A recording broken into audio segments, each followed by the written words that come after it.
So I am Mike Jetty, Superintendent of Schools, and I can tell you that when I came to Litchfield 3.5 years ago, paying attention to the Griffin School project was one of the priorities that the board had listed as something we need to really get after. And so I dug in and spent the first couple of days figuring out basics in the district and getting to know people and so forth. But I then started to talk and listen to stories that people had to tell about elementary school projects of years ago. And kind of came into that with an understanding that there had been some efforts to replace Griffin, probably starting in the late 90s, and that they had gone before the voters several times and it had fizzled out. And so it brought us forward 15 or so years to the current reality that we have. And we said, let's do a couple of things. Let's really take our time to go into this with open minds. What are our current needs? What are our projected needs now? And then what are the options that are available to us? And so we really wanted to take the time to examine this very carefully from the ground up. And so that's the project that we've been involved in for the last probably year. Thanks to the voters giving us the funding to begin the process, it brings us to where we are tonight. And one of the things I would just ask and encourage you to do is to be open-minded on this, because some of the older projects that have been proposed didn't pass, and they didn't pass for reasons. And I think coming into this, we want to start with a fresh lens, make sure that we're designing the building that we need for today and for the future, and that we're being very open-minded about what those options are. So the school board has done a really good job of sort of laying out their thoughts on this and then hiring the right people to drive this project. And the right people are actually standing right up here with me tonight. So I want to introduce Suzanne Angarano and Kyle Barker. And Suzanne and Kyle have done a tremendous amount of work listening to us, looking at survey results and thinking about options and exploring. I can assure you there is not a document that's unturned at this point. We have amassed all sorts of information about our properties, about our facilities, and we've put all of that together so that we're able to make some smart, intelligent plans from that. And tonight, you're going to get a mix of where our thinking is and an opportunity to give us more feedback, to help us refine it, to help us make sure that our thinking is the best it can be going forward. So that when we bring a project forward in the future, and we don't know when that will be, but when we bring something forward in the future, that it's a well thought out, a plan that's had a lot of feedback on it so that we're really meeting the needs of the community and setting ourselves up for the next 50 years. That's our goal, to go forward for the future, for your children and their children's children, so that we have the school that we're going to need. So again, thank you for coming tonight. We're here to listen, receive feedback, and you'll have plenty of opportunities for it. So I'm not sure who's starting. I think Suzanne. I'm going to turn it right over to Suzanne, and she will lead you through the rest of the discussion today. Thank you.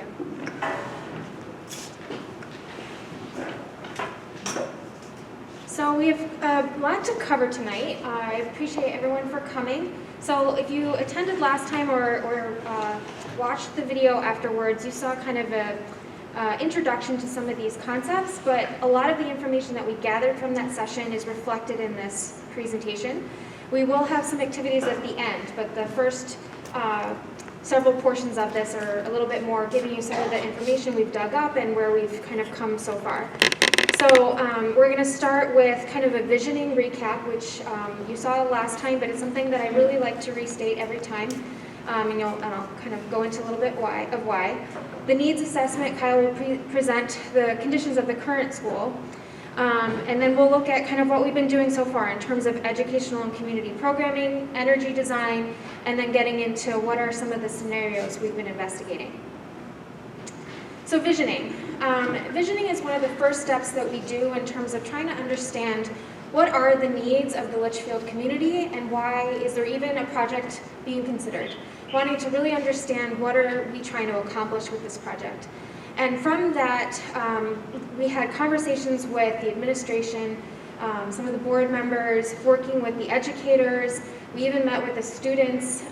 We developed what we call a project purpose and guiding principles. And the project purpose is really something that there's no design associated to it, no solution associated to it, but it's really what are we here to accomplish. So the purpose of this project is to reimagine Griffin Memorial School in a way that unearths potential and realizes the opportunities for learning, community, and operational energy performance so that the current and future aspirations of the Litchfield students and the school district can take root, grow, and thrive.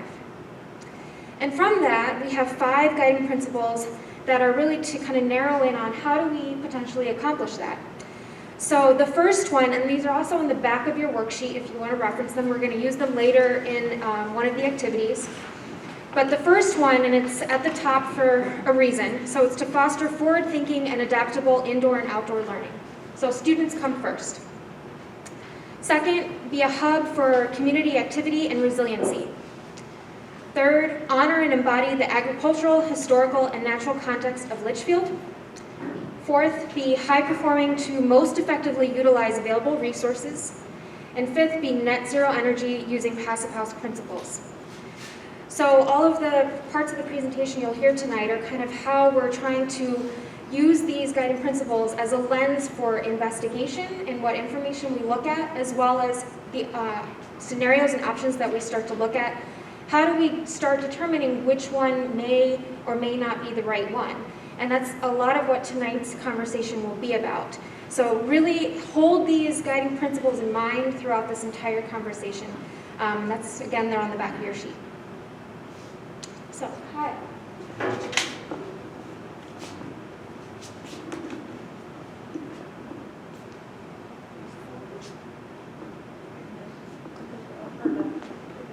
If you folks don't mind, I'm going to demask while presenting.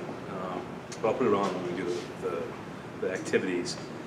So I'm going to go fairly fast through this just for the sake of time. We've got a limited amount of time tonight, and there's a lot of information on the existing building to go through. So I'm going to kind of hold off on the questions until afterwards, but there'll be some time at the end of the meeting that you can ask any questions, and I'll hang around. So if there's something in particular you want to talk about, we can do that. I also want to encourage you to continue to go to the school's website and the new website for the school. We're going to be posting more information, and I'll post this slide deck up there so that you can go back and reference what we talked about tonight. So I want to make sure that everybody understands that we'll get you the information you need, even though tonight I might be going through it a little bit quickly. To start with that, so the existing school,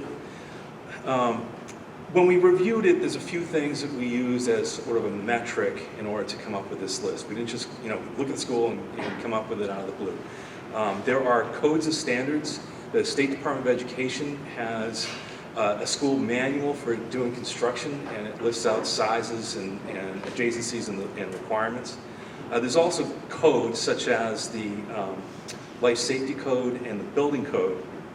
The building codes are often grandfathered in, but the Life Safety Code is not grandfathered. Every school has to meet the existing portion of the Life Safety Code.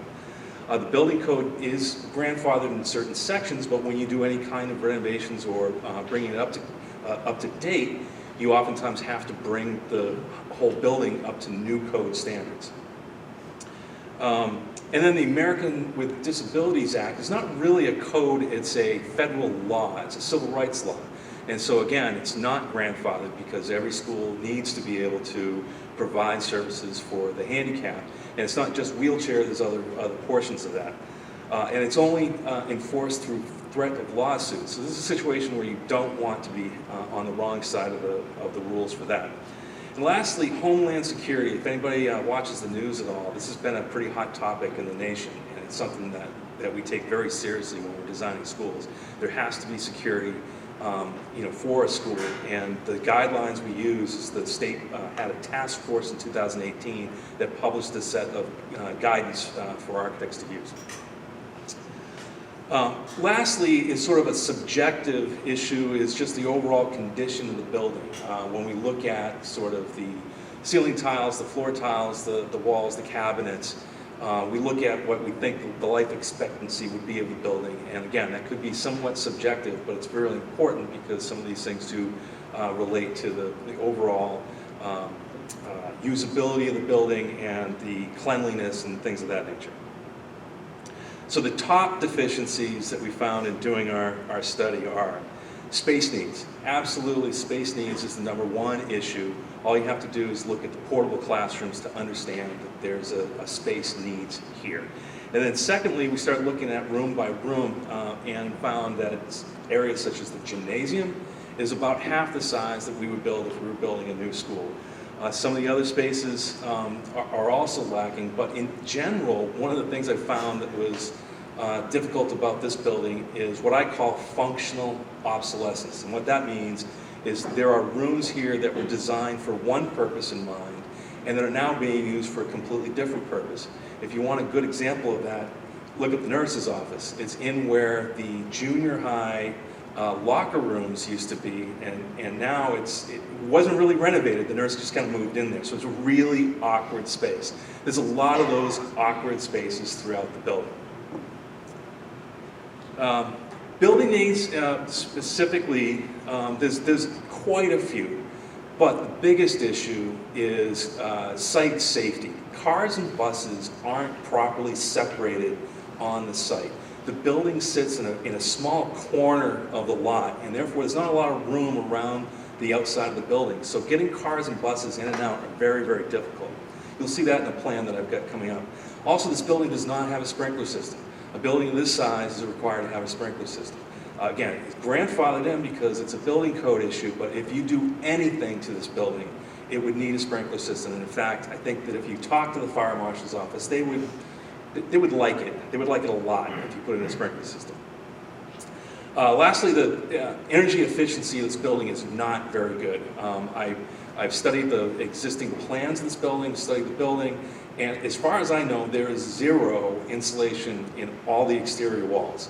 When I compare this building to other school buildings that I've worked on recently, it uses as much as 40% more fuel to heat the building than other schools that I've worked with in the state.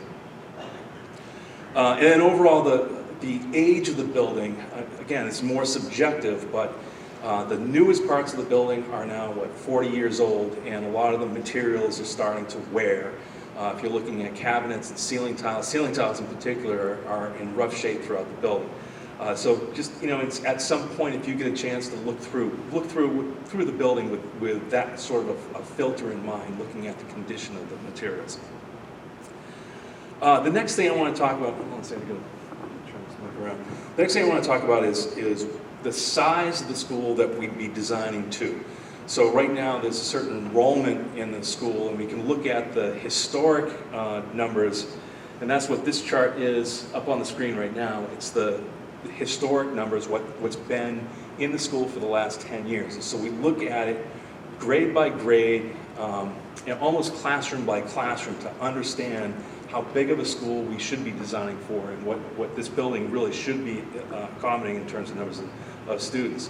And so what we're seeing for changes here is that the birth rates are actually flattening. That it peaked in about 2013, and by the more recent years, it's come down to a fairly steady rate of about 60 to 65, or an average of 63 new births in town per year.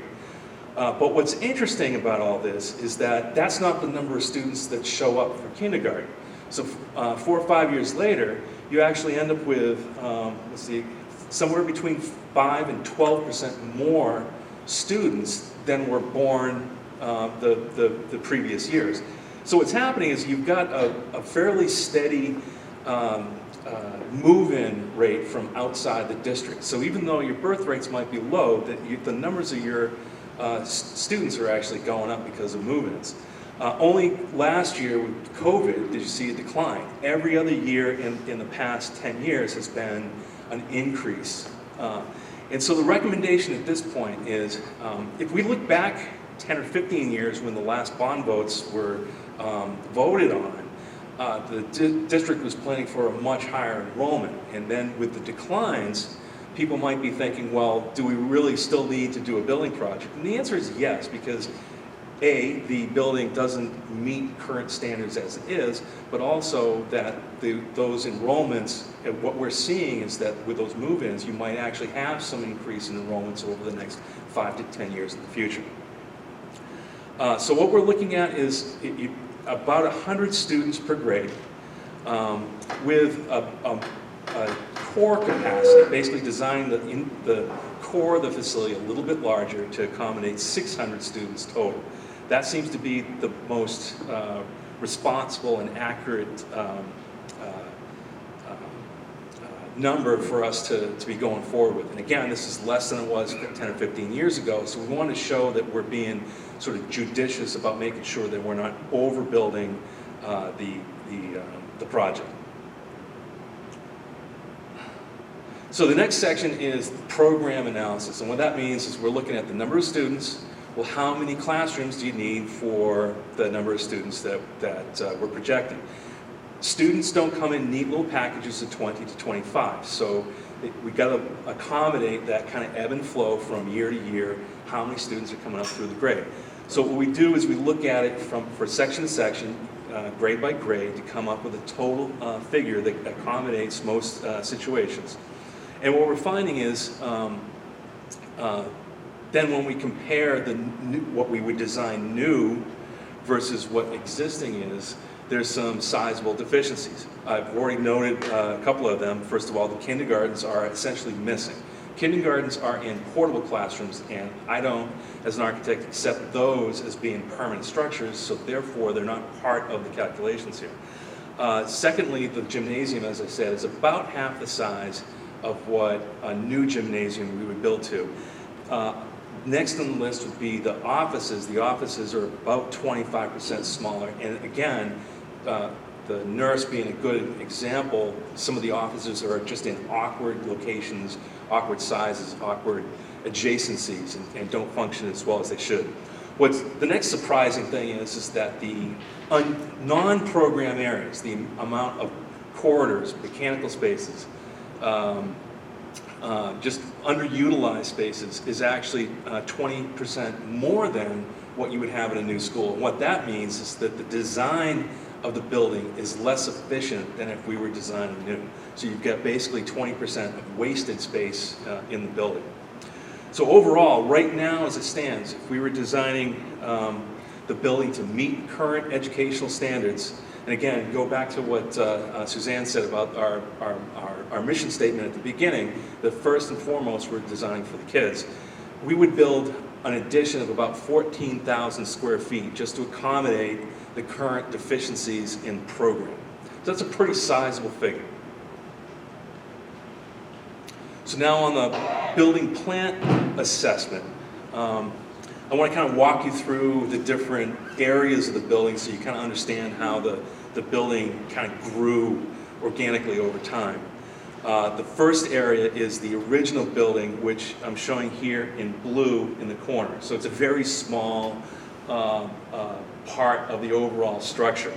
It's also very close to Route 3A, and it's kind of in an awkward location. Right now, it's not used at all except for storage. It used to be classrooms. The classrooms are small.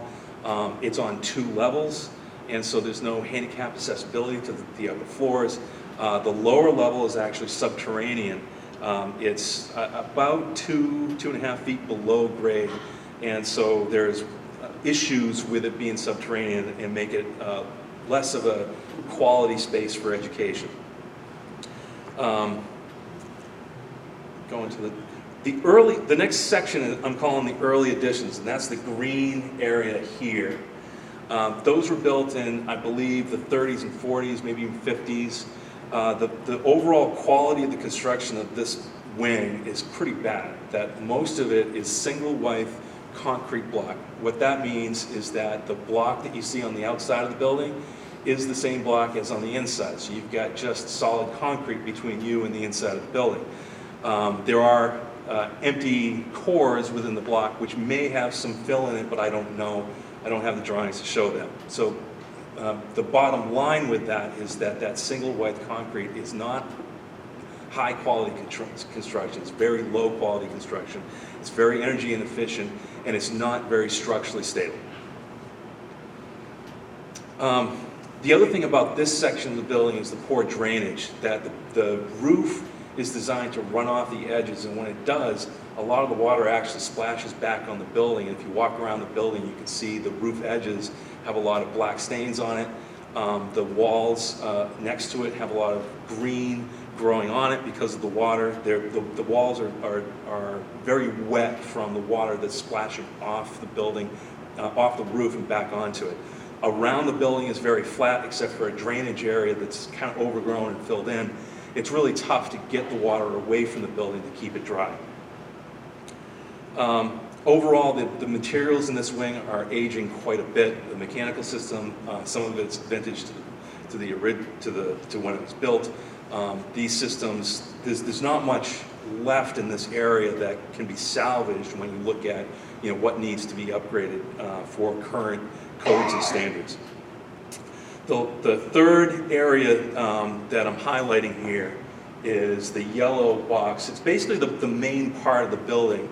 And that was, if I understand it, the gym where we're at right now, where the room that we're sitting in, and the portions of where the offices are were actually a separate building at one point in time, and then all the rest of this got filled in afterwards, connecting the different pieces.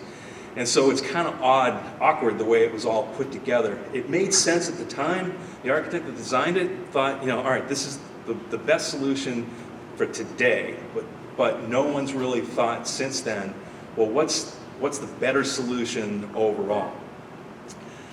Even this part of the building has very little insulation. It also has poor drainage. The roof drains don't go underground to a detention area. They basically drain right back onto the ground next to the building, which has similar problems that the early additions have, in that it gets the building very wet and it gets the ground around the building very wet. I already talked about the awkward layout. The site is probably, I think when on the first slide I said, what are the biggest problems? And the site is definitely probably the biggest problem for this building. The issue is that here's the three parts of the building, and here's the property line on this side, here's Route 3A on this side, you've got the septic fields, you've got parking in between. There is very little room around the building to do anything. So if we were going to try to add 14,000 square feet, where would it go? And if we were going to try to improve the drainage around the building, how would we do that? What we're finding is that the drainage ditch that helps us right now is probably not even on the property. It's hard to tell from this image, but there's very little room to do any work in this area. Part of the problem with the drainage is the water that runs off from the buildings onto the ground, and also the water that's coming down from the hillside from the upper part of the site kind of ponds on the playfields. Anybody that has students or children that have played on those playfields know that when it's hard rain, there's puddles there. So the water that's trapped on the site is not infiltrating, and it's not getting into the drainage structures to get off the property to get down to the Merrimack. And so improving that drainage is going to be really important, but again, I've said it's very difficult to be able to do that. What we would need is basically a retention area to slow the movement of the water down, to let it buffer before it gets to the river. Again, I've said it's too close to the property lines to really solve that problem. For safety issues, you've got the loop here where cars pick up and drop off students, but the buses have to park basically on the playground area in order to get out of that area for the cars. And so you've got this major conflict between the cars and buses when you've got students coming out to leave for the day. This is a serious problem for safety. Traffic actually starts to back up onto the highway. I was here at dismissal once, and I had to park in the street, I had to park on the grass, and I didn't feel safe doing that. And so, I think this, for students, this is something that is a major issue. There is a serious lack of parking. I've been here plenty of times when there's like 3 spaces left, and it's not on an unusual day. But the overall proximity to 3A is a real problem, as you can see from all these issues that are coming up. So I didn't want to stop with just around Griffin. We wanted to look at the entire property. So Griffin sits in just a small corner of what the whole property lot is, size is. And so again, it was squeezed in between constraints and very difficult to work with. There is, there's actually been 5 at this point studies on the groundwater and geotechnical information on the site. And what we're finding is that the groundwater in certain areas, there's 3 monitoring wells that were placed here and 3 more that were placed up here. And all 6 of those locations were somewhere between 1.6 and 5 feet below the surface of the water. So that means any building that you put in those locations would actually be sitting in water most of the time. There's also steep slopes in between in this area here. I should point out that Griffin is in this corner. The middle school is up in the upper right corner. And there is wetlands in between. There are steep slopes. It's about a 35-foot change in grade from what we're calling the lower lot to the upper lot. We mentioned the monitoring wells. There's also wetlands in the upper lot as well. And what we're finding is that the groundwater level is actually higher up in this area than it is down around Griffin. So water issues are a big issue, not just around Griffin, but for the entire site.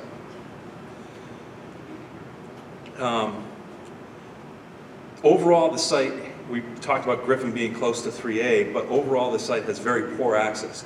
Even the middle school has only this one entrance here, which is off of a side residential street.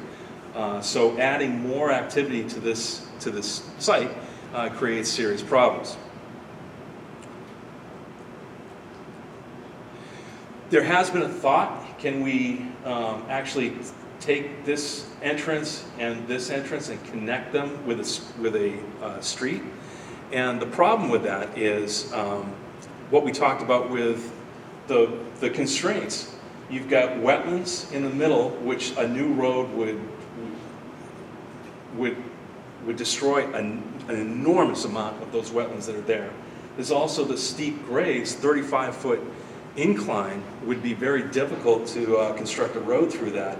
So what we're really left with is only 2 fairly small areas that are buildable, and even in those areas, as I said, those the groundwater is fairly high in both of those areas. So what's left is very small. You could fit a new building in this location, you could fit a new building in this location, but you're not going to fit anything else. You're not going to fit a play field or a ball field, or even getting the parking to fit is difficult. And lastly, getting a septic system, particularly up in this location, to work with the existing septic system that's there. There's just not enough room to make it all fit. So, recommendations for addition and renovation. This is not one of the options that we're going to go over. Suzanne's going to go over in a minute. This is simply, if in any scenario, what would have to happen to this building if it were kept as a school. So there's at least 2 options that would do that. The additions renovations option, which is option number 1. There's also option number 2. There's also option number 1, which is do nothing. But you've got to understand that do nothing option doesn't mean entirely to do nothing, because there are code issues, there are systems that are failing that need to be replaced. So these are the type of things that you would want to put in a master plan to accommodate in the future. And again, I can't say it enough, there are portable classrooms that need to be replaced. So the first thing that we recommend, yeah, not all my animations came through the way it's supposed to.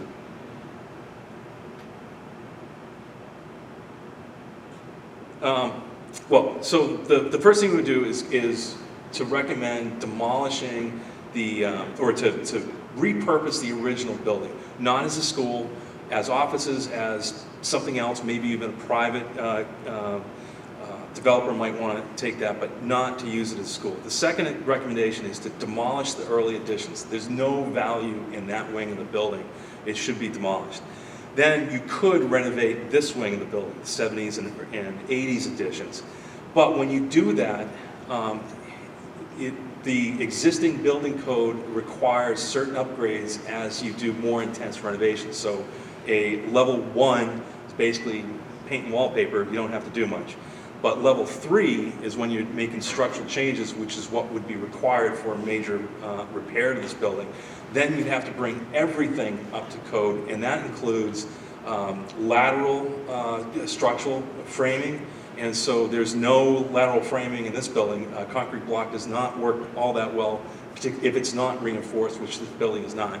And so there's a lot of work that would have to happen just to structurally beef up the existing building. Also, the snow loads changed since this building was built, and we'd have to increase the members of the bar joist on the roof in order to hold the current snow loading. So there's a lot that goes into a renovation for this type of project.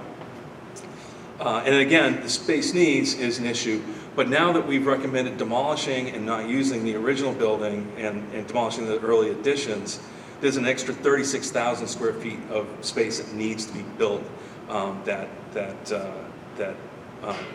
Again, if you look at the site, I'm not really sure where that could go. I'm not going to go through all the costs on this, but just so you can see what we've done is we categorized each of these different deficiencies, put an estimate together for what these costs would be to try to show that we've done the research and the due diligence so that we know what these are. So we're not just throwing out numbers to scare people.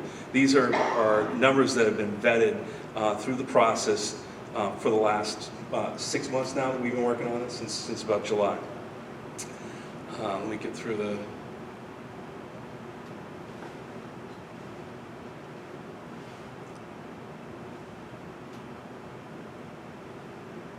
So, conclusions.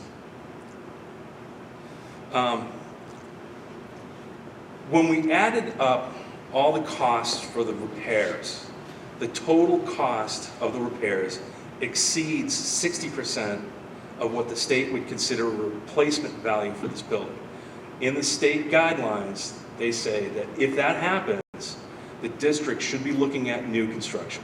The state doesn't believe it's a good investment for their money, if they're giving building aid, for a school project that's a renovation that exceeds that number. It doesn't mean that they won't, it just means that you have to look harder at it. So that's when, once we found that out, that it became a lot more apparent that a new structure is at least something that should be considered.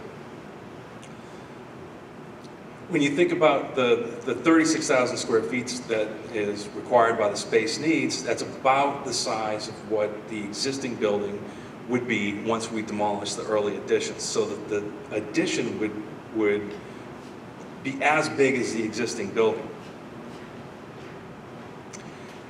All this, if it were done, the building is still has one major deficiency, and that is the location and the proximity to Route 3 and all the conflicts and safety issues that brings up. And then lastly, I coined the term functional obsolescence, but this is a real issue in that in a building where you're trying to deliver 21st century style education, it's tough to do that in a 1940s through 80s building. And so the quality of the education goes down as the functional obsolescence goes up, and this building has that bad. So with that, we're going to go into the community planning. And again, I just want to say that we'll make sure that, I know there's a lot of information that was spit out fairly quickly. I want to make sure that anybody that does have any questions, if you jotted those down, that at the end of the performance here, we'll be having a dialogue session, and then afterwards, we can be available to answer questions. So, Suzanne?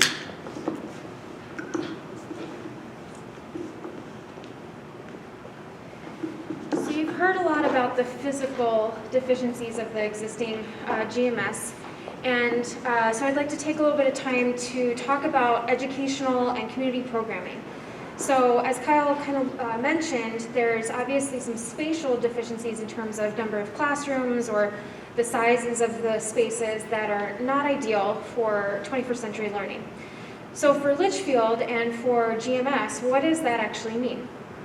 And so we met with the educators, we did some surveys, we did a staff meeting. We've had several conversations about, what is the vision for education at GMS? And there were several aspects that came to the surface. And in terms of educational models, so how education is delivered to your students, there were the top 5 educational models that surfaced, and they are direct instruction, which is kind of what we're doing right now, small group work, facilitated learning, STEM or STEAM, and professional learning communities. And so number 1 is fairly traditional, but 2 through 5 are really aspects that are a bit of a struggle in a more traditional environment. So kind of touring through the school, I often observed not ideal situations for hosting those small groups, or there are no professional learning community spaces within the school. And that makes something that is then a hurdle for educators and students to overcome in order to deliver these models for education. So how does that translate into learning environments? Again, the top 5 for that were group collaboration spaces, social interaction, direct instruction, outdoor learning. That was a big one that came up not only from the educators, but also from the last community session, and creative production. So when you look at these 2 things together, those are also deficiencies that we see in GMS, and things that the students are really craving and the educators are really craving. Another aspect of this that we looked at is strategically, what is Litchfield School District looking to do, and how do they measure student success? And it is not just about test scores, especially now. And part of the student success is measured by well-being, growth, progress, and development, and then also academic achievement assessments and application. So really looking at the whole child, the whole student, and understanding how can this environment best support all of those aspects. We also, as I mentioned, we met with the students, one class in the art classroom from each grade. And you might be kind of looking at these drawings and think, well, what do we take from this as designers and architects? And there's a couple of things that really resonated with me looking through this. So the image on the left is, there's a tall building with slides coming out of it. And you'll kind of see this a couple times. Big windows, tall buildings, big windows. First grade, looking at a lot of so the bottom right, there's some butterflies, other animals, a lot of puppies. But then you also started to see some traditional desk environments. So not really seeing, or students not really being able to experience something other than sitting in rows in desks, but them wanting to experience outdoors. And here you'll see slides again. So I saw slides repeatedly throughout all of the grades, and one of the things I took from that is the desire to be active and indoor, outdoor. So slides that connected from the outdoor to the indoor, connected you from different spaces to one another. And I really, when you think about how students move throughout the day, they want to be active, they want to be energized, they want to be creative. And so we took a lot from these images that may not seem to directly connect, but you can see that these aspects of what the students are looking for is not really shown in GMS today. So I thought that was a really interesting thing. The one on the bottom right, this was a student who said, okay, what if the classrooms are each floating and mobile, and you can connect one classroom to another for one activity, and then you go to another activity and you want to connect with another classroom. So that's again looking at how can you collaborate with other classes, and that's actually pretty intuitive for students to crave that interaction. So again, we've done a lot of discussions and meeting to understand what is the ideal program. And by program, I mean the spatial elements that make up that list of spaces, but then also how do they relate to each other?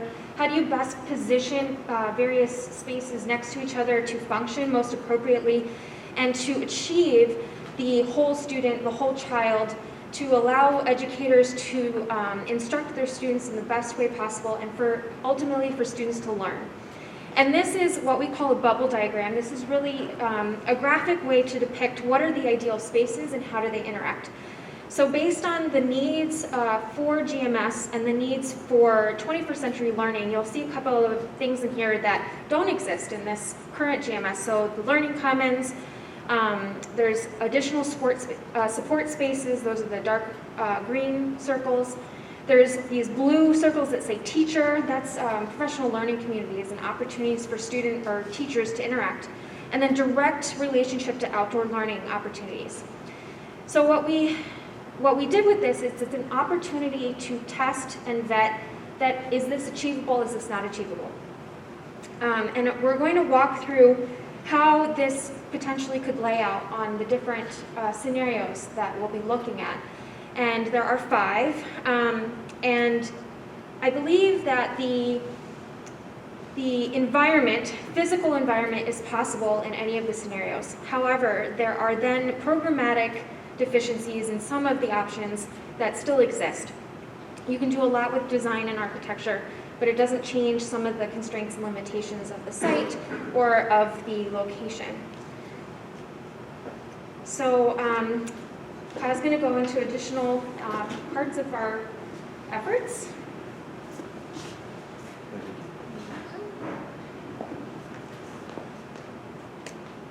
So one of the requests from the district was to do a high performance or energy efficient building. And so there's some benchmarks that we use to look at that. And one of them being net zero, which means basically designing a building that's so energy efficient that with the addition of solar panels or other renewable energy sources, we can actually produce as much energy on the site as what's being used by the building. So that's a goal that has been stated for us in our designs. Now there's a lot of different ways that we can accomplish this, but I just want to kind of point out the rationale for wanting to do this is resilience. That the building in the future, if anybody's been watching the news, you know that energy costs are going up dramatically, and that the source of energy is something that's not always predictable. But if you've got a building that produces its own energy, now you've got some resilience because you're not tied to those outside forces that could change. Now, how do we get there is the next question. You've got, it's not just a matter of just adding more insulation. It's how you look at it. And what this graphic is trying to show is that if you take a typical house and you compare it to thermos, you can start to think about the ways that it's different. A house has, many different components, but a thermos has insulation all the way around.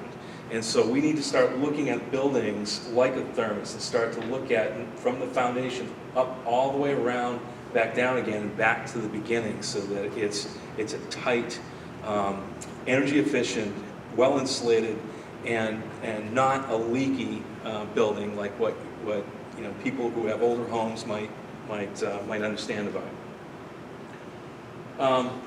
So I want to describe a little bit about how we calculate these differences.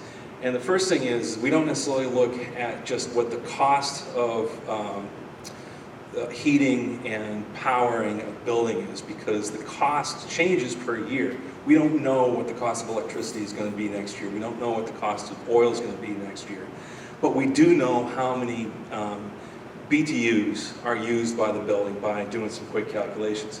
So we use a thing called the energy use intensity, which measures the BTUs that each square foot of the building on average uses throughout a normal year. And so we started comparing the EUI of different schools, including Griffin, which is the middle section here, compared to a typical school across the state. So the average for a typical school in New Hampshire is 75 EUI. Griffin is at 84, so it's using 10 or 20% more energy than a typical school in the state. I mentioned earlier that I've actually benchmarked now 10 schools that I've worked with in the past, and it's more, in my experience, it's more like 40% more energy that Griffin is using compared to those schools, and they're not all brand new schools. Some of them date back to 1895, no, actually 1855, and all the way up through until 2000. So we're just talking on averages that we know that Griffin uses more energy than a typical school in the state. If we were to build a new school to code compliance, code requires us to build to an EUI of around 43. So that's just about half of what Griffin currently uses. So if we were just to build a new building code compliant, we would cut the energy use in half. Our goal, though, is to build to an EUI of 19, or basically half of the code compliant building. So we're saving another 50% over the 50% savings of code compliance. So that ends up being a substantial amount of savings in terms of energy use. So you can see in this graph just how, graphically, how different those are. So, are the current similar schools code compliant? Anybody building a new school today would have to meet code compliant. We want to go a little bit further and get down to net zero, or an EUI of 19. What that does in terms of the cost then, like I said, we're designing to the EUI, but it does obviously directly relate to cost. Griffin, over the past, I think 4 years, has averaged about $120,000 a year for heat and electricity. So if you were to build to a net zero, it would save the majority of that, or somewhere around $90,000. $90,000 a year over the 20-year life of a bond, if this were a bonded project, ends up being a lot of money. But you would have to spend some money to get there. So code compliant versus net zero is not free. You have to spend a little money to get there. But the cost that adds to the cost of construction ends up only being about half of what the savings are over the life of the bond. So pretty much what happens is, almost from day one, you're starting out, the bond payments are what's in red here, and bond payments decrease over time. And the green on top is what those energy savings are. So you can see that the energy savings offsets almost all of the additional costs to the bond within the first 5 years. But then after that, it starts to increase. And so by the end of the bond, you're saving a lot more money than what you spent in order to get there. After the bond is paid off, it's obviously all profit at that point, your energy savings. Now the energy savings is going up because we factored in inflation. We know that the costs are not going to stay stable forever, that they're going to go up over time. That's what's happened in the past.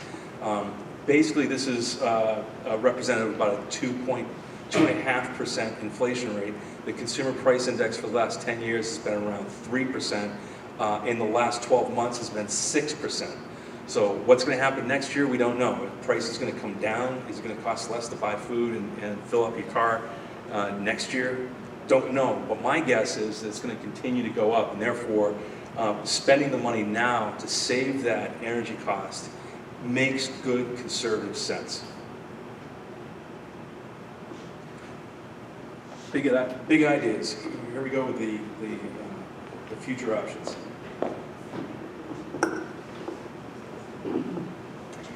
Okay, so if you attended or watched later the first dialogue session, you're roughly familiar with what these big ideas, the site scenarios are.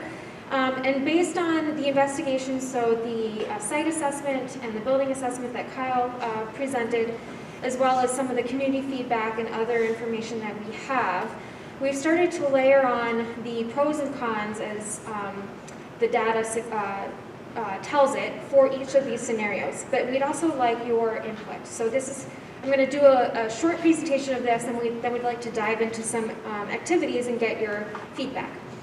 So, as I mentioned, we did that bubble diagram to say, this is roughly what the spaces are and the relationship between those spaces for an ideal GMS. We know that based on the New Hampshire requirements for school facilities and some of the educational delivery aspirations and vision for the district, that school is roughly 80,000 square feet. And so we were able to kind of test that across these 5 options. I am going to take this off. So the first one is do nothing. And that, as Kyle mentioned, is essentially leaving the facility as is, but there are maintenance upgrades and code required maintenance aspects that are needed. The second one is a renovation and addition, per Kyle's what he laid out in terms of demolishing part of the building and adding on some of that space. The third option is building new on existing lower sites, so the current site just over behind here at the ball field area. And then the fourth option is building a new building up on the LMS site, kind of roughly behind it to the side. And then option number 5 is a new building somewhere else in Litchfield. So to test those, the do nothing option is the building would essentially look the same. So this is where that is located on the site plan. And the pros and cons, so they are written on your sheet if you'd like to kind of have those as you do the activity. And most of them, I believe, are fairly clear based on Kyle's presentation. But I think some of the pros are, it is a least upfront cost. However, on the con side, it is the highest operational cost, and long-term has cost impact there. Historically and contextually, it does enable you to retain the 1930s building, which was the original school, and there was feedback that there is an iconic value to that. And it's also, the location has some legacy to it.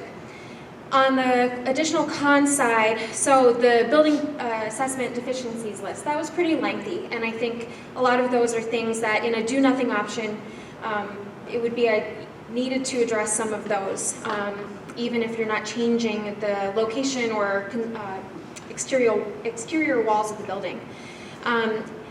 Going down to education, as we stated, it does not meet 21st century educational environments, and so there's low educational value for this option. And then kind of going down to community feedback, so this is kind of a list of some of the things that we heard last time. We heard that it is essentially not an option, high cost over time, poor quality environment for students, and so forth.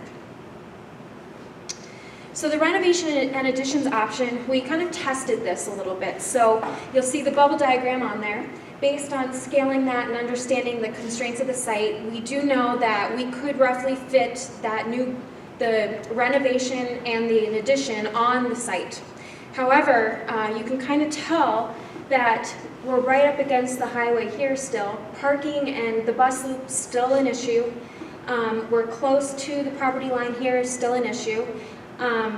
So some of the other things programmatically and educationally, there was talk of more appropriate play fields outside, potentially an agricultural or nature garden for students to learn as an important part of their education, and looking to test, where could we potentially put that? So there's some options, but as you can tell, we're right up against the constraints of the site. So I kind of mentioned some of these. This renovation addition option does allow for maintaining or retaining the 1930s building. As Kyle said, it's not currently used for anything, it's storage, so there would be cost assumed for renovating that or retrofitting it into some other purpose. You do then reuse some of the existing structure. On the con side, again, the site problems remain. There would be off-site improvements required, especially for traffic and the queuing that happens in terms of Route 3A. That is a state highway, and working through those logistics. That proximity to the highway also cannot be changed. So from a safety perspective, can we create barriers? Yes, there are design options there, but it's still limiting access and safety there. Then also, because it's a renovation, anything that's done to the existing building to upgrade it for energy efficiency is possible, but there are limitations and constraints there, and it typically also, the cost kind of exceeds the value. Educationally, we do believe that you can retrofit and renovate the spaces to meet new 21st century learning environments, but it's still something that it would require a lot of upgrades. There's also a perception from the community that we heard last time that the existing building is unsalvageable. So how much effort is it worth spending to upgrade this facility? The third option is new building on the existing site. So just behind. So we kind of tested that out again here. So it's right over where one of the ball fields is. This green loop here that I skipped over last time is some of the community programs that were talked about last time were some walking paths through the forest, engaging the community in the school site, also aspects of play for community around the ball fields, and can we integrate some of those aspects, and the opportunities there are there. Again, we are limited on the site in terms of parking and ability for the bus loop and pickup drop-off loop to move deeper into the site. We're still on 3A. And I don't want to read through all of these, they are on your sheet, but essentially we are able to, with new construction, have the most energy efficient building practices. So there's a pro there. Educationally, the new construction would be built per the district educational vision and 21st century learning environments. One thing that you'll see in here too that I skipped over last time is this idea of construction being disruptive. So in a renovation addition, there is a lot of phases, and so that disruption would potentially last much longer than in a new construction. But still here, you're on the same site, and having the construction vehicles and noise in close proximity is a con. So new construction would be a little bit less disruptive, but still there. There would likely be loss of playfields. As Kyle mentioned, we're limited on areas within the site to put the new building. So in order to do that, you're kind of moving some of these other programs around. Option number 4 is a new building on an upper site. So again, that's kind of behind LMS. And so here one of the opportunities is to kind of utilize more of the site. However, as you heard from Kyle's presentation, there's a lot of slope there, the wetlands, and what does it take to build that road? What does it take to build walking paths? There's a community, a neighborhood right behind the site, and potential disruption there. Again, new construction does mean highest educational value and high energy efficient practices. And there is opportunity to potentially share resources with LMS, have that direct interaction.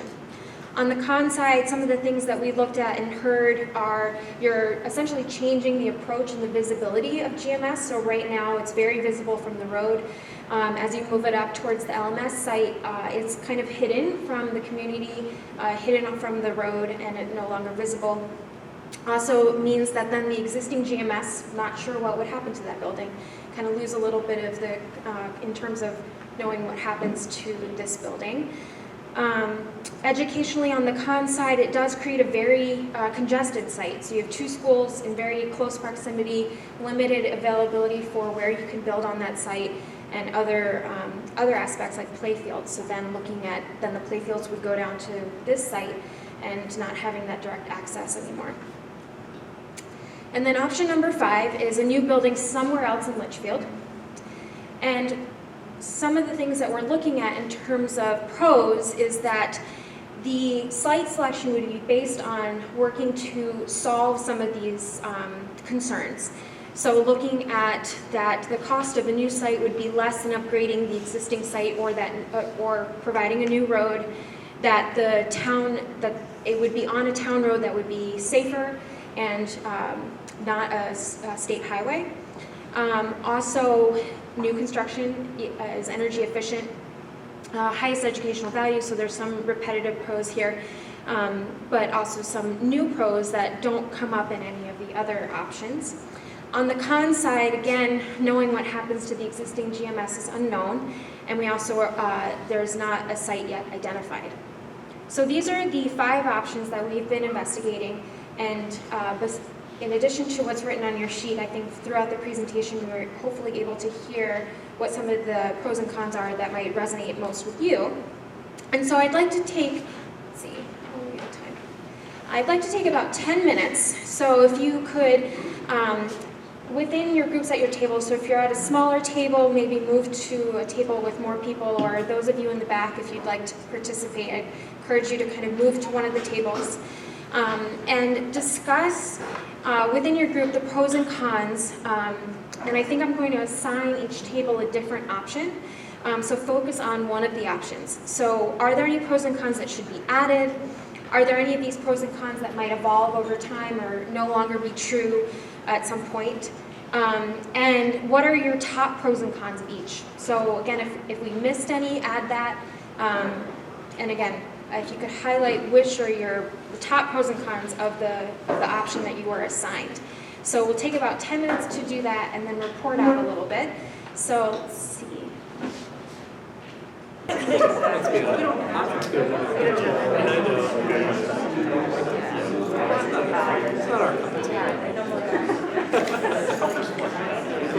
We're trying.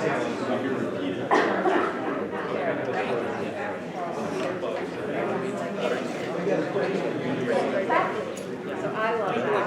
But one of the areas. I noticed.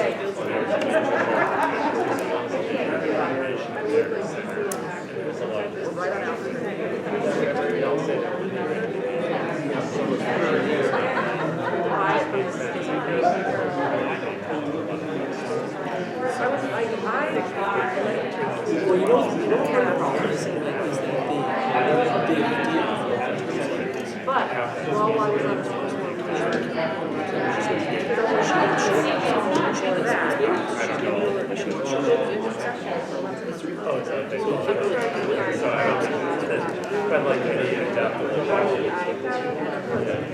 Okay, how's everyone doing? We're going to do a little bit of a report out, so I'd love for a volunteer from each table to provide an example of something that was a priority for them, your table, your group, and that resonated with you the most. And then if there's anything that really stood out that you wanted to add to the pros and cons list for your option. So I'm just going to kind of go around the room, and I'd love a volunteer from each table. So table over here, you had option number 2, right? Renovations and additions? We did, although we did assess all of them. Okay. To be honest, yeah, we sort of looked at everything.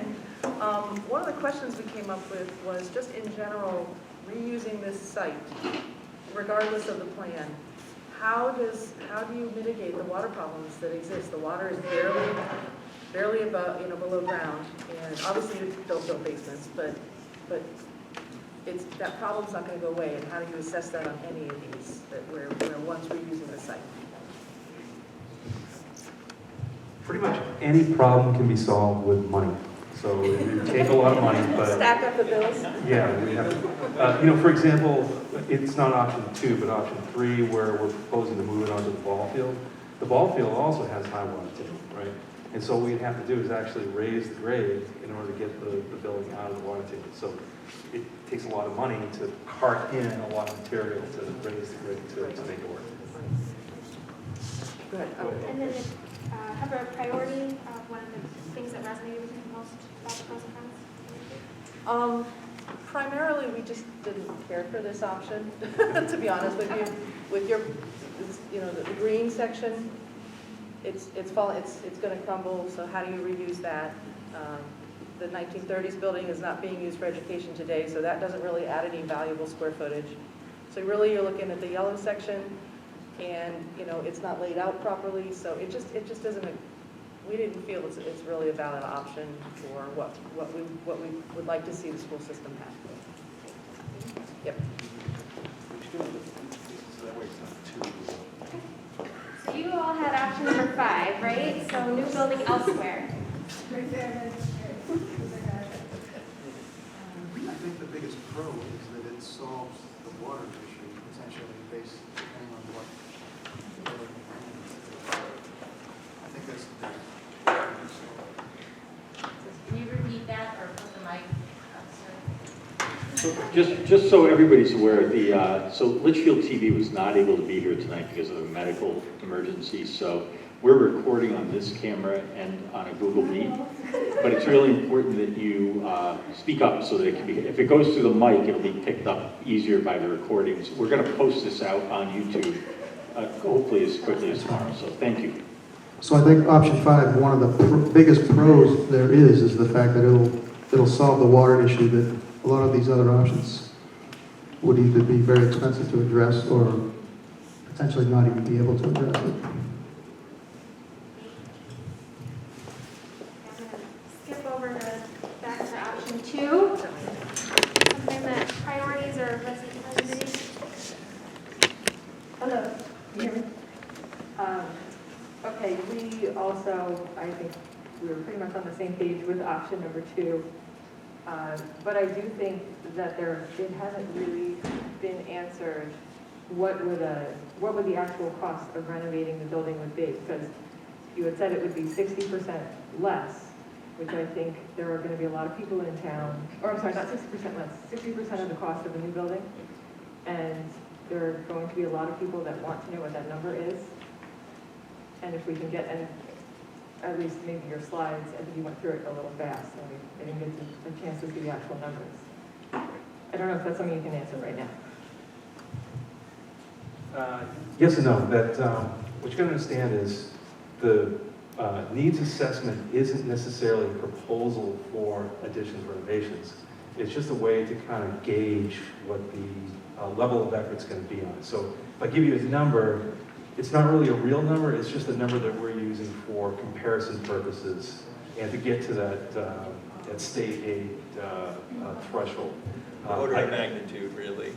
Yeah, exactly. So I could give it to you, and it will be available at some point when we finish up the report, and we'll post that on the website when it is ready.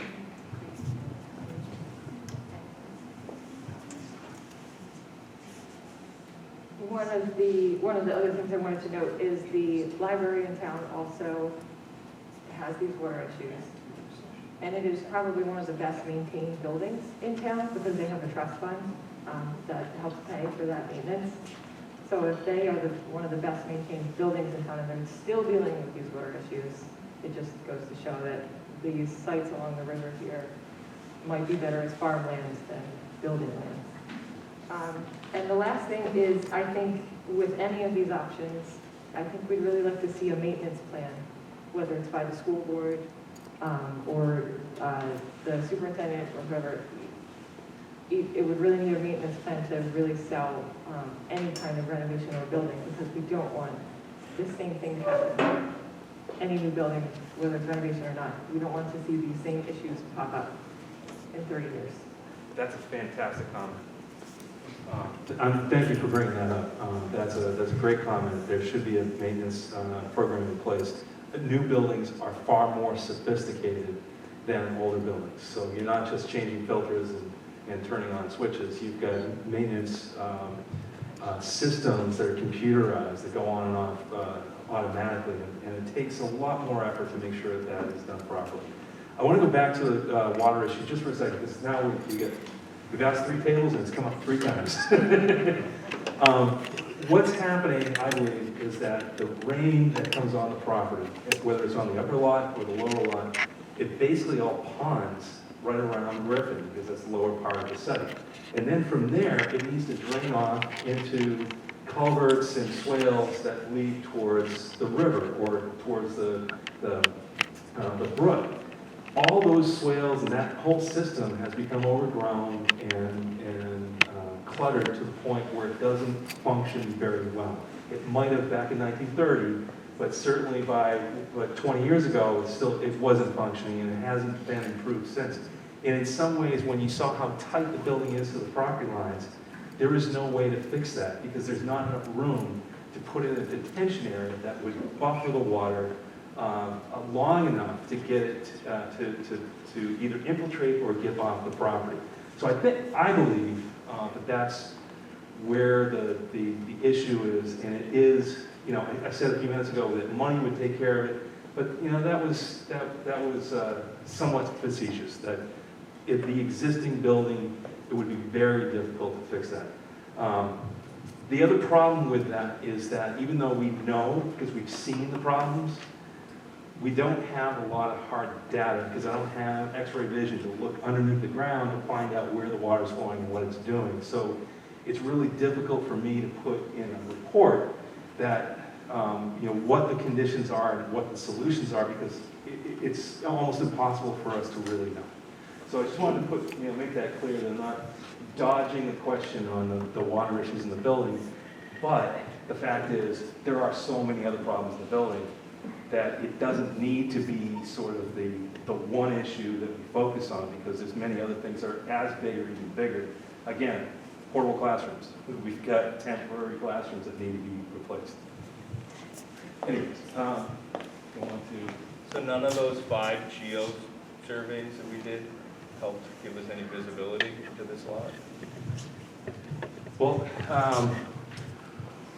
one of them actually shows, or 2 of them actually shows that the water level is higher on the upper lot. And so some of the thought in the background, years ago was let's move the building to a high and dry location, but then we find out it's not dry. It's actually worse than where Griffin is right now. So that's kind of some of the stuff that's kind of got us spinning a little bit. That what we thought was a solution really wasn't a solution. Okay, we're going to go back to option 5 over here. You guys can share kind of a priority that resonated with you or anything else you want to comment on. Yeah, I think probably the one that, 2 that resonated with us the most. One was less disruptive during construction. And then we also spent a lot of time adding one to it and talking about the impact to the community. So the opportunity, we talked about talent and the opportunity to have a space, a gymnasium that could be twice the size of this, that could be leveraged by the community. And when you look at a new plot of land, it kind of gives you a blank slate to think about how you can leverage some of those community aspects. The one con that we added to the list as well was, in addition to the new site that has yet to be identified, that acquisition process of acquiring land, where that comes from, costs associated with that, and any sort of length of time that could be added to the project. Thank you. Okay, you all had option 3, right? 4, sorry. Okay, so one of the biggest things that resonated with us was this plan has been rejected 4 times already. So it just doesn't seem like it's, gone very far in the process. It would be congested, being next to the middle school and then just the point of entry to the school, going through that residential neighborhood and trying to figure out a way to circumvent that. So we didn't have many good pros on that one. Thank you. We're going to skip to option 3. So some of the things that we were talking about was if we move the school back up on the ball field, which is option 3, this area here will be flattened. And we were curious, it could be ball field again, or maybe it could help alleviate some of the parking or the roadways. Because that was still a con on here was congestion, but we thought if we moved it back, then that would help the congestion. It does help and it does alleviate some of it, but it's still a congested site in terms of where the road is and where the adjacent property is kind of tight back on the site. Well, okay, so that's not car and bus congestion. That's just...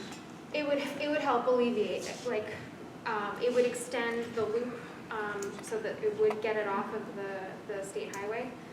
But just in terms of then you're kind of displacing that issue and then limiting space for the ball field and any other community aspects that were brought up. Okay. And we were talking about a new building would be good, and maybe there should be some flex space in there to do different activities in of what the future might need. And then I had a question on state aid I've heard a couple times. I think only like 5 schools a year get state aid, is that correct? So last year, there were, I believe, 23 schools that applied for state aid, and 3 of them got funded. It used to be that every school that applied would get some level of state aid, but now it's been redesigned to be a competitive system. And so you have to have more need, you have to have more financial need, and it goes mostly towards schools that have very large life safety issues. This building has some life safety issues, but not enough to guarantee that you would get funded. So you're really risking it. I wouldn't say you're risking it, there's nothing to risk, but your chances of getting it are fairly slim. We can make it worse before we apply. Does the energy efficiency option give some possible grants that might, be options for the project? There's other people in the crowd that might be better suited, like the gentleman on the screen over there is an expert in energy efficiency, and he's been helping out trying to sort out where some of those sources of funds might come from. But there's not necessarily a grab bag right now that we can go to and get. What we were trying to show in the presentation earlier is that even without that funding, that doing energy efficiency does pay you dividends in the long run. Over the life of the building, you're going to be using a new building for 50 to 100 years, right? After 20 years, the savings is in the hundreds of thousands of dollars every year, times tens of years. You're talking many millions of dollars in the end that you would save. I'm not against net zero necessarily, but you do have to figure that after 20 years, that equipment now needs a new bond for replacement also. Oh, that's true. Once you get past 20 years, there's more things that play into it. But overall, the insulation is not going to wear out, things like that. Thank you. Okay, back to option 4.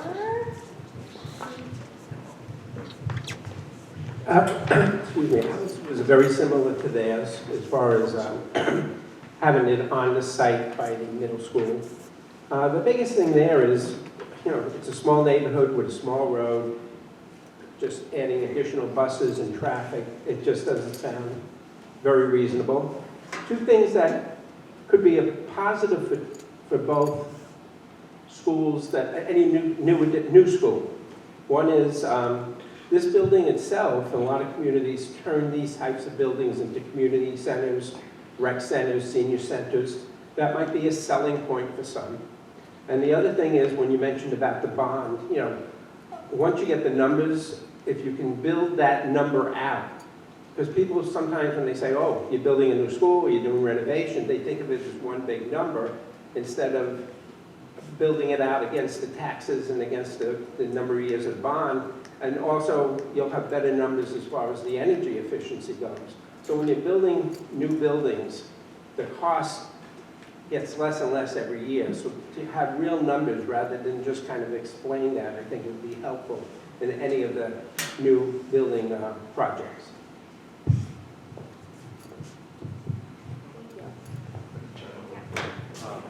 A good example of a school like this being turned into a community center would be Franklin. The Bessie Rowell School was abandoned by the school district. The city took it over and turned it into a community center. The rec center uses the gym. There's a senior center in one wing of the building. There's a daycare in another wing of the building, and after-school programs throughout. So, yeah, old schools have a new life as a different use. And then last group, option 3. Somebody can share. Just from us, well, it's nice to use the same site. I think the biggest concern was the amount of noise and traffic and safety kind of issues that you have when you're using, even if it's up that way a little bit, we have, vehicles and stuff passing, and the distraction to the education process as well. Thank you. Okay, so we have one more activity. I know we're a little bit beyond 8 o'clock, so if anybody has to go, I would appreciate leaving your worksheet. But if you can stay, which I would love, we have one more activity. So we'd like to compare the option that you just chatted with your group about in terms of looking at the purpose statement and then the guiding principles for the project. So they are, again, on the back of your worksheet. And those 5 guiding principles are a lens for decision-making and understanding how does each option achieve the purpose and the guiding principles set out for this project. So I'd love for each group to take, again, 10 minutes and review how does your scenario, how does your option accomplish each of the guiding principles? How does it not accomplish each of the guiding principles? And how could it potentially be altered to better meet the guiding principles? So again, your same scenario, and take 10 minutes, and I'd really appreciate if you could write it in that box on the back of the sheet. We'll collect that. We'll do a very short report out, and then we'll move over to questions and answers. I think the last one you shared, if this space wasn't platted, I suppose we'd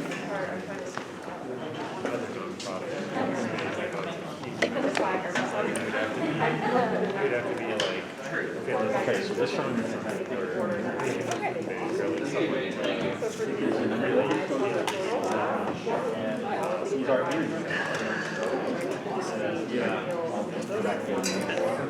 Nice to be with you. Can you hear me okay? Yeah, we can hear you great. Can you hear us? We hear you fine, yeah.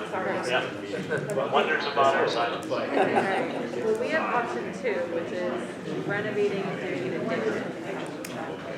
Which one else? Yeah, not our ideal. I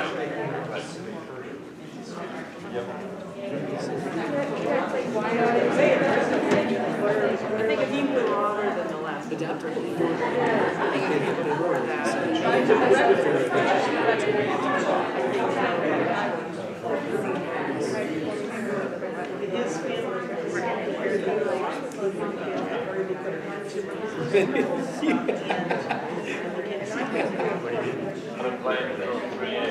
Yeah, dodging cars. yeah, I mean, I'm joking, I think myself. Come on, kids, today we're going to take the airboats back up to the city. Yeah, it's like, I don't know how nice that's going. I don't know if it's still costing now, but it's really good go. And I just, it's kind of just all the things that you get from the side yards. I'll leave it this way. Or at least not the split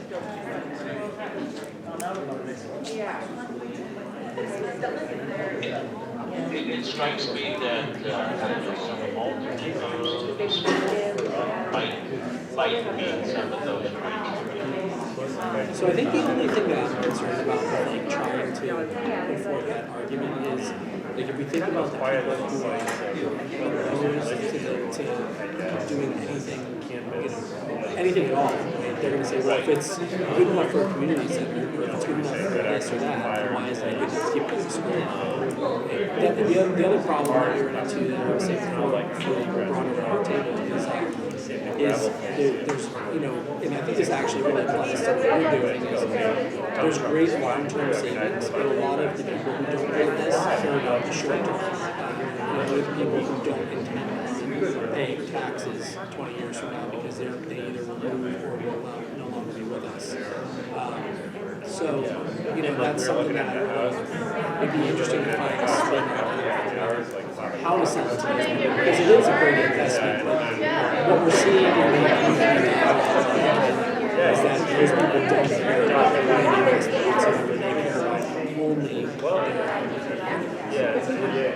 Well, it's interesting you bring that up because one of the advantages we're all on. I saw like, I think They're on their bike and they're looking at their phone. Yeah, some paid for taxpayer money in 1 year. You know, you'd have a lot of free riders for the next 30 years. You'd have to pay it.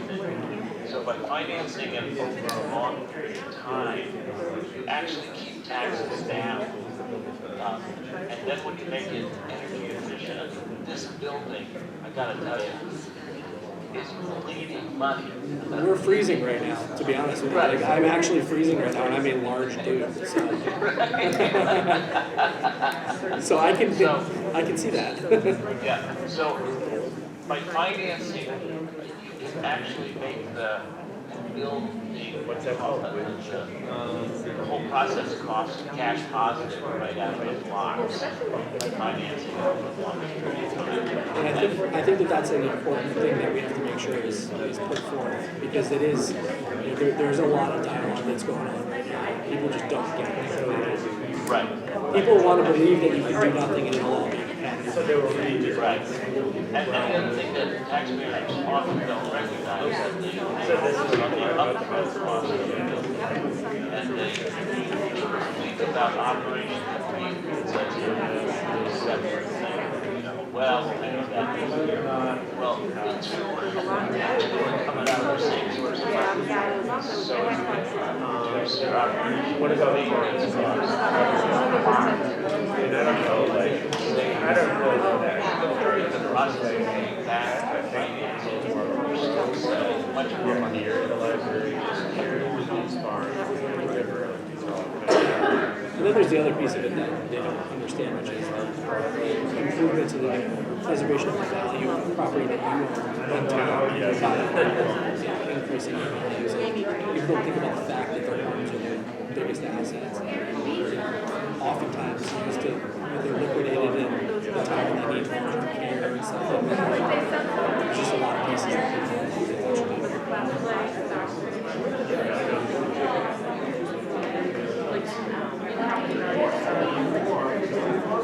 Sure. They play across the board, because if you improve the values of anything, those are the clients that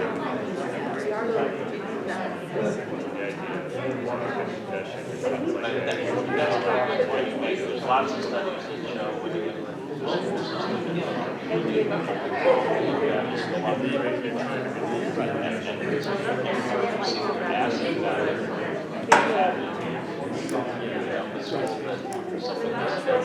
You're also unfortunately increasing the tax basis, which is what people that like that, right? They're going to pay more taxes, and they're going to pay more taxes as a result of the cost of the project, and they're going to pay more taxes as a result of the increase in their property values. And I think there's no answer to that, unfortunately.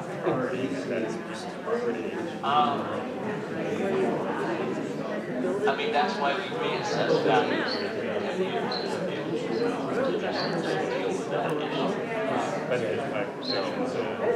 Property value may go up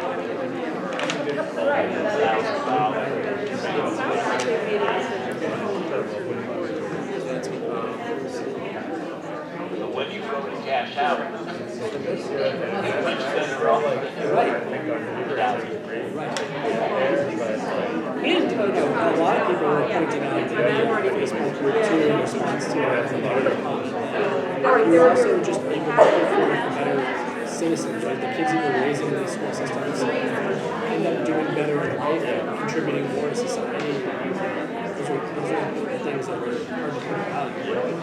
I mean, they would need like to the point about the trust or sitting down with that level of schools that don't do something. It's usually a $1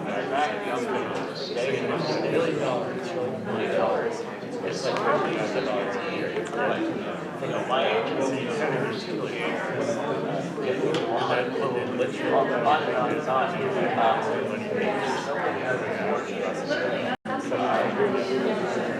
Those activities.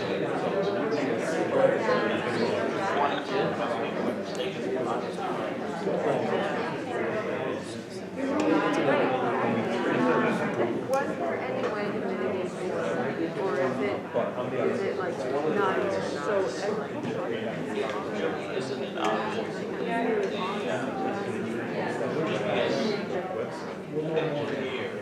The school department, architects and engineers, when he visited the site 20 years ago, said this was the wettest school he had seen anywhere here. And there's a couple things happening. The geology is such that it's not just a hill, there's a whole valley that runs up the length of the state. Okay, we're gonna do 1 or 2 more minutes and then report out. Then the other big problem is that the PA actually forms a game, and the size of the culverts go under the PA. Oh, okay. Aren't big enough to handle the volume of water that's going through there. So, and then we're not even talking about floodplain issues. You're being carried away from us now. Okay. It was great chatting with you.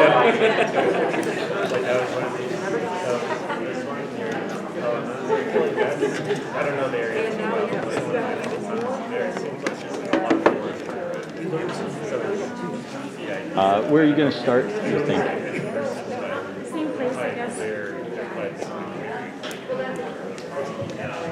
Okay, everyone doing okay? We're gonna report out. And I'd love to hear which guiding principle you felt your option resonated with the most, and which one you felt it was lacking on. Volunteer here? I'll do it. So you had option 2. Again, we had option 2. The guiding principle that it meets the least is number 5, which is the net zero, right? That doesn't do anything for that. The one that it aligns with the most, albeit not very much, in our opinion, is number 2, right? Because it's part of the history of the town and whatnot. But and sorry, 3. Yeah, number 3. Thank you. Yep. Okay, I'm going to skip back to option 5 over here. We could kind of report out on how you felt it responded best to the guiding principle, or maybe there was one that you didn't think it did. Volunteer?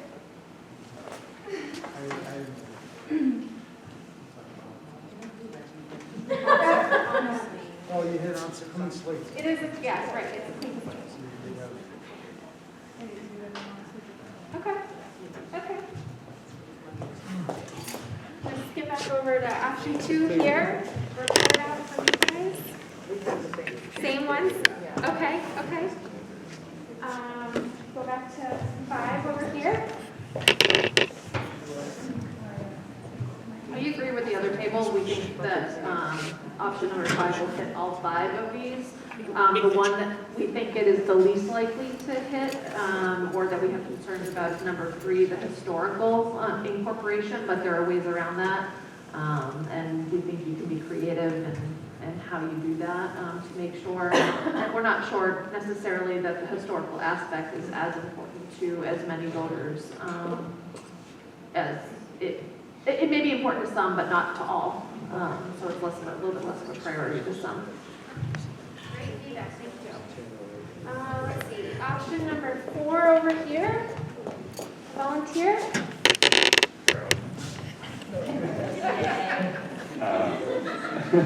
So being a new building, we thought option 5, or principle 5 was the most that it met.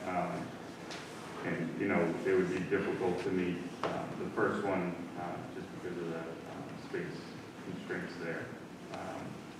You know, there wasn't many that we thought it would hit besides 5. So. Thank you. Skip to option number 3 over here. So for option 3, we thought the guiding principle number 2 could be a strong point for this. So being a community activity hub, we thought maybe a nonprofit could use this space. There's a lot of large nonprofits in New Hampshire Food Bank maybe, or something like that, that could repurpose this space. We didn't really have one that was a real weak one, but we thought maybe this agricultural historical context wasn't as strong for this project, but we didn't really have a particular reason why that is. Thank you. Looking back over here, you had number 4, right? So the one we said it was the guiding principle that would benefit the most is number 5, again being a new building. The least was the guiding principle number 3 because it would be moving off the site that it was historically on.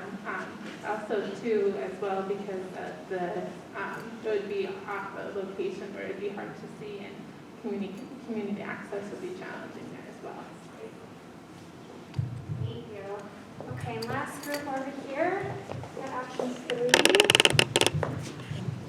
We actually did think of a reason that number 3 could work for as one of the guiding principles is because historically both schools are on the land that the Griffins donated to the town, and that would be maintained. But the one that we didn't think would be, which one was it? It might be tough for the hub for community activity just because of the space constraints. It's still kind of a small site with a lot of unusable land, and that was kind of hard for us to imagine. But yeah, the rest of them we thought would work as well. Great, thank you so much. Okay, so just to kind of wrap up before we go into questions and answers, I appreciate everybody's time. So in terms of what's next, there will be a digital survey for additional input or for anybody out there that's going to be watching this to contribute feedback. We will have our 3rd community dialogue session on January 7th. And then if you have any additional comments, questions beyond what maybe the survey might capture or you want to contribute that prior to the survey coming out, there's an email address there specifically for this project. It is litchfieldschoolimprovements@litchfieldsd.org. Feel free to write into that. And then with that, if you have any questions, comments, we'll kind of take those or say thank you for the evening. So thank you. Are you sure the 7th is the right date? That's a Friday night. That is actually a typo. It is on Tuesday, January 18th. Okay. So on the postcard, I believe the 18th was the date that we put out. Sorry. And nope, that's okay. We were originally, yes, the 18th is the right date, so. Okay, January 18th. I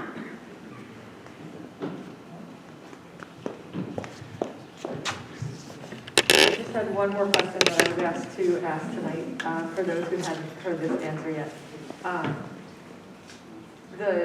We know that the taxpayers have funded these studies multiple times over the past few decades. Can you just get an answer why we are not using existing blueprints and updating them? Well, one quick explanation is that things have changed. If you look at what the blueprints that were done 10 or 15 years ago, it was for 1,000-student school. And the enrollments that we're looking at right now call for a 500-student school. So if we went back to that, we'd be overbuilding by a considerable amount. Secondly is that when we were hired, we had proposed that we take a brand new look at this, so that way we weren't re-stepping in old problems. You know, we wanted to have a fresh look at it, so that way something new might come out in the process. And I think we've hit our goals with that, in that we've discovered more about the existing building than what had been talked about in the past, and we've discovered more about the programs and the current educational trends. So the designs that we're coming up with will be a lot different, and we hope better than what those plans were from years ago. Thank you. Yeah. Any other questions?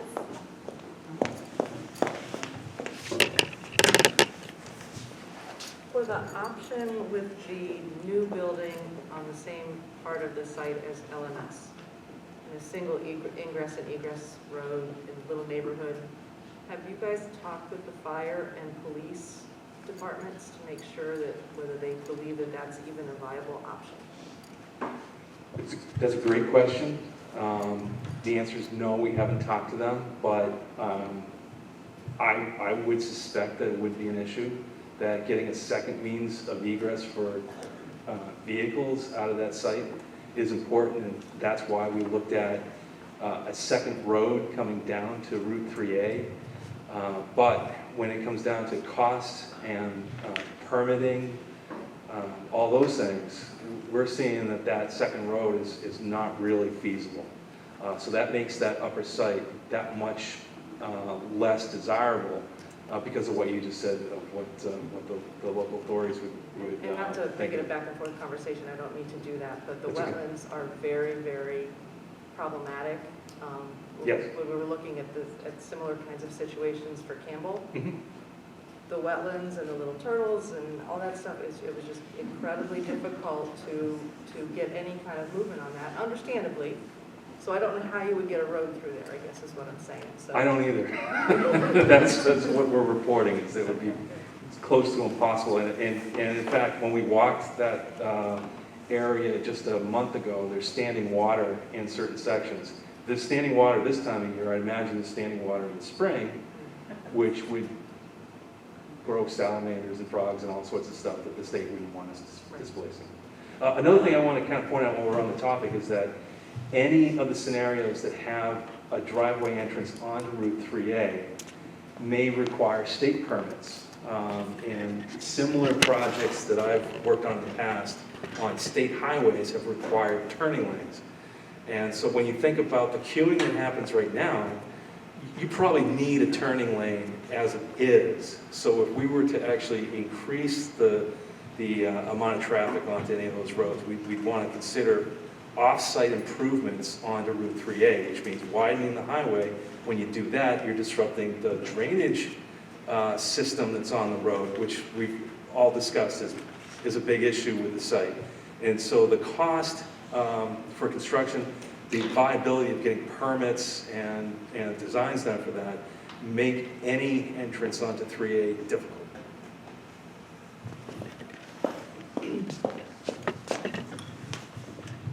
So I know this is probably an evolving process, and I know that there's probably a lot of work that gets done between these sessions. But what does this next stretch of time look like on your end of things, and what you expect comes out of the next, comes up at the next session or comes out of the next session, to the best of your prediction? Sure, we're trying to narrow down the discussions to a final focus, to one option that can be available when we get to district meeting.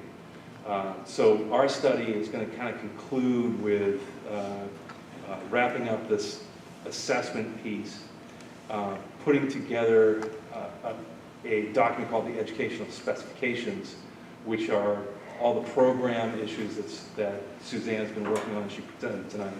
And we'll also take that bubble diagram and formalize it into something that we can target and say, we know that this is going to be so many square feet and our costs are going to be, roughly this figure. Until we have a site, we can't finalize the plans or the costs, because the site will dictate changes to the design, and the site is the most difficult part of construction to estimate. So we can't finalize those numbers until we get a site, but we're hoping to at least get our background information together in a package that is going to be the sort of the jumping off point for real designs that would happen hopefully next year. I kind of look at our report as sort of the foundation that the rest of the design is going to build off of. And so if everybody that looks at this document can look at it and say, I understand now what the needs are, I understand why the building's a certain size, that is going to help us in communicating with you folks, with your friends and neighbors and other people in town, and eventually the voters at district meeting. Do you anticipate that we'll still be talking about 5 different options in January, or do you think that? I hope not. Okay. Kyle, if I could just elaborate on that a little bit. So option 5, a new site, I don't even know that was on the drawing board 6 months ago. because, you know, as people have said, there's plans for a school. There's property the school district owns. But the more we've dug in and tried to understand what that means now with current regulations, the more we've said, that's not really a really good option. And I think those who looked at option 4 today understand that there are different limitations that we put in place. So to the point about traffic that was brought up on McElwain, I mean, I get fearful when we have like graduation and you've got cars double stacked all the way down McElwain, and I'm trying to imagine what would a fire truck look like coming down here for an emergency. Not a good scenario.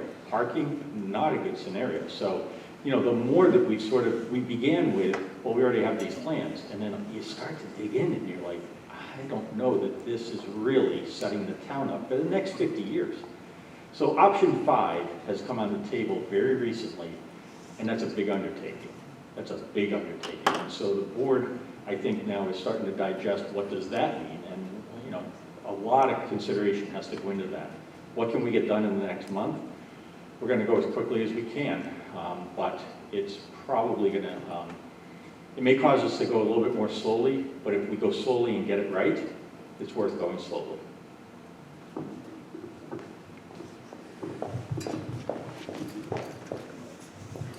So I have 2 quick things that actually came from my husband who had to leave, but one question was, has there been any discussion about building up and doing, if we were gonna stay here and we have the smaller plot, was there any discussion of building 2 stories instead of 1 story? No, only because we can kind of quickly figure out a few things that doesn't help us with. First of all, kindergarten and first grade can't be on the 2nd floor, and neither can something like the gym or the cafeteria or any place that a kindergarten and first grader could go to. So the amount of 2nd floor space is actually pretty small compared to the overall size of the building. Secondly, when you start to build on top, you've got construction happening over an occupied space. So that would, when we talk about the disruption that additions, renovations would cause, that would cause a lot more disruption to the point where you probably wouldn't be able to use parts of the building. So additions, renovations versus a 2nd floor, it's kind of, you know, option 2A and 2B, and I would group those in there together. But those are some of the constraints that we have for building up. Now keep in mind, any new construction that we're looking at would be 2 stories, and including option 2, additions, renovations, would have been 2 stories for the new wing. And so we are thinking going up instead of out in a way to help save money, make it more energy efficient, and all those things. And then the second thing was, we all know that we have lots of 55+ communities in this town that are kind of local. And just the thought of how we word things in really showing people what the long-term savings are on making this building, and not necessarily, you know, this is going to be a net zero building. Well, people hear that and hear cost. And they don't think about, okay, well, there's cost now, but there's also a lot of savings in the future. So I think just being careful of how we sort of try and sell it to those older communities, you know, in the future. Appreciate that comment. You know, that's very important, and that, you know, this is a conservative town in a very conservative state. We understand the cost implications are very important to everybody, but mostly to those folks that are on a fixed income. I think you saw some of the slides tonight. We tried to show that decisions we're making help to reduce costs long term. I think another thing that is a little more intangible but people want to know is that a good school has other economic effects in the town. If you've got a school that's not in good shape, people oftentimes will move out of that town and go to a district that has a better school if they've got small kids. And so right now you could be losing people that add value to the community. People that are more wealthy that could afford to move into a more wealthy community just to go to the schools. And so if you were to build a new school, you might attract those people back. Litchfield is pretty strategically located between Nashua and Manchester, not that far from Boston. That people that work in tech industry or, you know, other jobs like that would be moving to Litchfield if the schools were in better condition. I think that, obviously the middle school and the high school are in pretty good shape, but with the elementary school, that age group of parents is an area that I think a lot of communities miss out on because they feel like the kids only add to the taxes, but those parents bring economy with them. They work in the businesses, they bring their own businesses, and they pay higher taxes because of the houses that they buy that are bigger than what, say, the 55 plus communities have. So a school is not just a draw on taxes. It actually is an engine that helps motivate the economy in the town.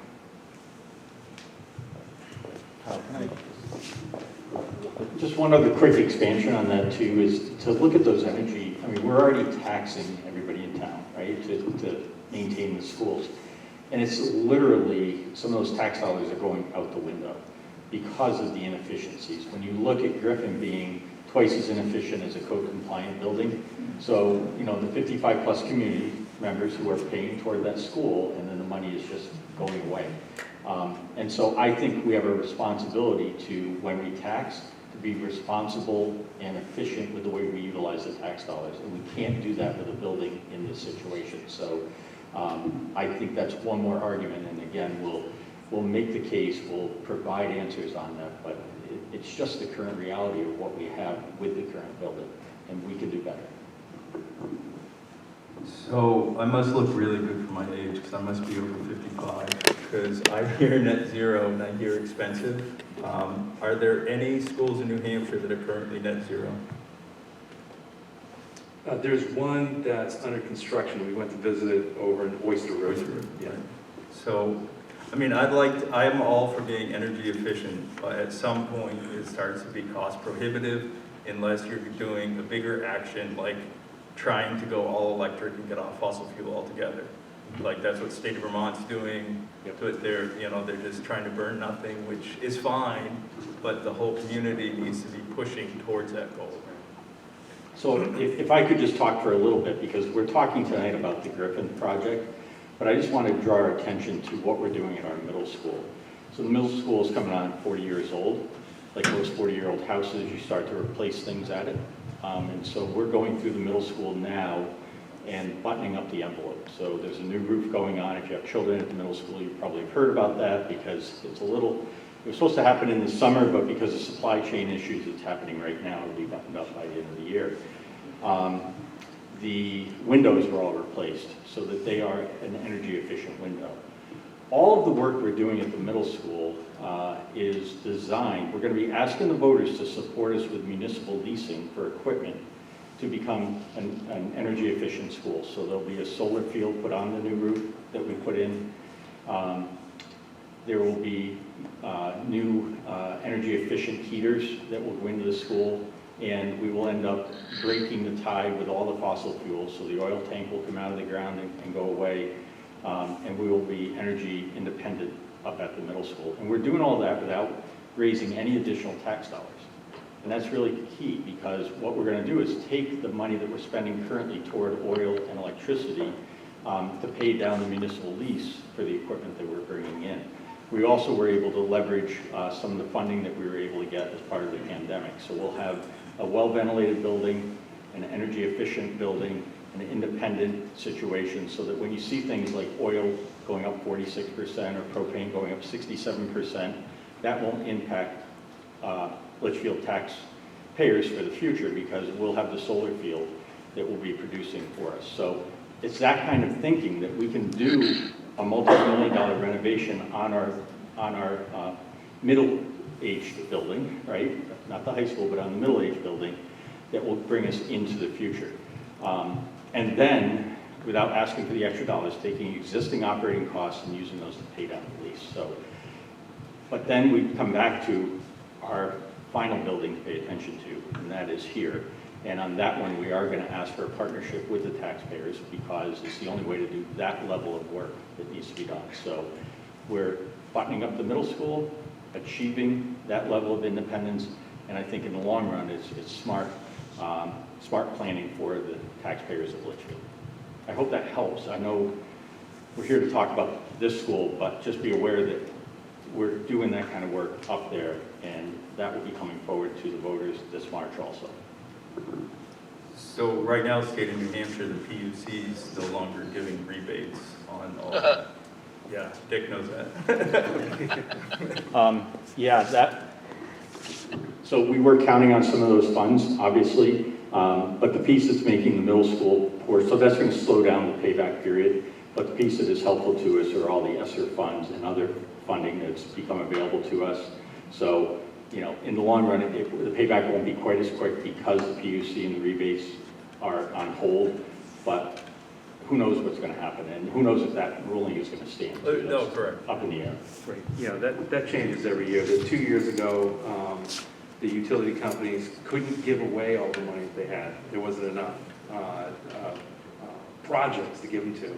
And then this year, they have all that money taken away. Next year, it could be back again. We don't know. But I think that the trend across the nation is to invest more into energy efficiency, because as you saw, in the long run, it pays dividends.